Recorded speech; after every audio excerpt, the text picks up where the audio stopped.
ಕಣ್ಣಲ್ಲಿ ನೀರು ಬರುತ್ತೆ.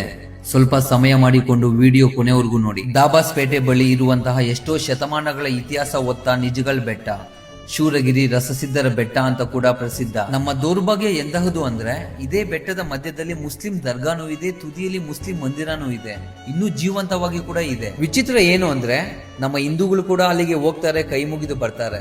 ಆದ್ರೆ ಅದೇ ಬೆಟ್ಟದ ಮಧ್ಯದಲ್ಲಿ ಶಿವ, ನರಸಿಂಹ, ದುರ್ಗಾದೇವಿ ಇರುವಂತಹ ಮೈಸೂರು ಚಿಕ್ಕ ದೇವರಾಜ ಒಡೆಯರ್ ಕಾಲದಲ್ಲಿ ನಿರ್ಮಿತವಾಗಿರುವಂತಹ ದೇವಸ್ಥಾನ ಇಂದು ಪಾಳು ಬಿದ್ದು ಅನಾಥೆಯಾಗಿ ಉಳಿದಿದೆ.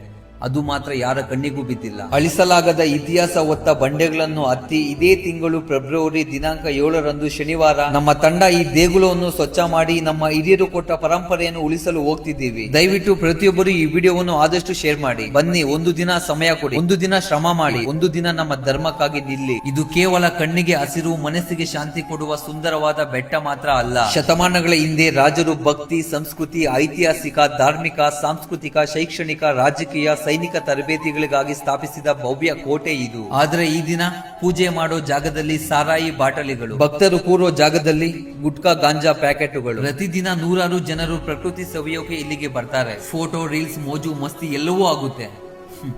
ಆದ್ರೆ ಪಕ್ಕದಲ್ಲೇ ಇರುವ ಹಿಂದೂ ಪುರಾತನ ದೇಗುಲದ ಸ್ಥಿತಿ ಯಾರಿಗೂ ಬೇಕಾಗಿಲ್ಲ. ಹೊಯ್ಸಳರು, ಮರಾಠರು, ವಿಜಯನಗರದ ರಾಜರು, ಮೈಸೂರು ಒಡೆಯರು, ಚಿತ್ರದುರ್ಗದ ಪಾಳೆಗಾರರು ಕೈ ಮುಗಿದು ಪೂಜಿಸಿ ಆರಾಧಿಸಿದ ದೇಗುಲ ಇಂದು ಅನಾಥೆಯಾಗಿ ಉಳಿದಿದೆ. ಹಿಂದೂ ಧರ್ಮ ಅನ್ನುವುದು 24 ಗಂಟೆಯ ಒಂದು ಸ್ಟೇಟಸ್ಗೆ ಮಾತ್ರ ಸೀಮಿತವಲ್ಲ, ಅದು ಒಂದು ಜವಾಬ್ದಾರಿ. ಫೆಬ್ರವರಿ 7ರಂದು ನಾವೆಲ್ಲ ಹೋಗ್ತಿರುವುದು ಕ್ಯಾಮ್ರಾ ಹಿಡಿಯುವುದಕ್ಕೆ ಅಲ್ಲ, ಕೈ ಮಣ್ಣು ಮಾಡಿಕೊಳ್ಳುವುದಕ್ಕೆ, ಇತಿಹಾಸ ಉಳಿಸುವುದಕ್ಕೆ, ದೇಗುಲ ಕಾಪಾಡುವುದಕ್ಕೆ, ನಾಳಿನ ಮಕ್ಕಳಿಗೆ ಈ ಸುಂದರವಾದ ಬೆಟ್ಟದ ಮಧ್ಯದಲ್ಲಿ ಹಿಂದೂ ಪುರಾತನ ದೇಗುಲ ಇತ್ತು ಅಂತ ತಿಳಿಸುವುದಕ್ಕೆ. ನಿಮ್ಮೆಲ್ಲರಲ್ಲೂ ಒಂದು ಮನವಿ, ಒಂದು ಗ್ರಾಮದ ಪಕ್ಕದಲ್ಲಿ ದೇಗುಲ ಸ್ವಚ್ಛತೆ ಅಂದಾಗ ಖಂಡಿತ ಆ ಗ್ರಾಮದ ಜನರ ಸಹಕಾರ ಇರುತ್ತೆ. ಆದ್ರೆ ಈ ದೇಗುಲ ಬೆಟ್ಟದ ಮಧ್ಯದಲ್ಲಿ ಇರುವ ಕಾರಣ ಪ್ರತಿಯೊಬ್ಬ ಯುವಕರು ಸ್ಪಂದಿಸಿ ಲಿಂಗ ಭೇದ ಭಾವವಿಲ್ಲದೆ ಪ್ರತಿಯೊಬ್ಬರು ಬಂದು ಕೈ ಜೋಡಿಸಿ ನಮ್ಮ ಧರ್ಮನ ಉಳಿಸ್ತೀರಾ ಅಂತ ಭಾವಿಸ್ತಿದ್ದೀನಿ. ದಯವಿಟ್ಟು ಪ್ರತಿಯೊಬ್ಬರು ಈ ವಿಡಿಯೋವನ್ನು 5 ಜನರಿಗೆ ಶೇರ್ ಮಾಡಿ. ಜೈ ಶ್ರೀರಾಮ್ ಎಂದು ಕಮೆಂಟ್ ಮಾಡಿ. ಮತ್ತಷ್ಟು ಹಿಂದೂ ಕಾರ್ಯಗಳ ಯಶಸ್ಸಿಗೆ ಫಾಲೋ ಮಾಡುವ ಮೂಲಕ ಬೆಂಬಲಿಸಿ. ಜೈ ಶ್ರೀರಾಮ್. ಧನ್ಯವಾದಗಳು.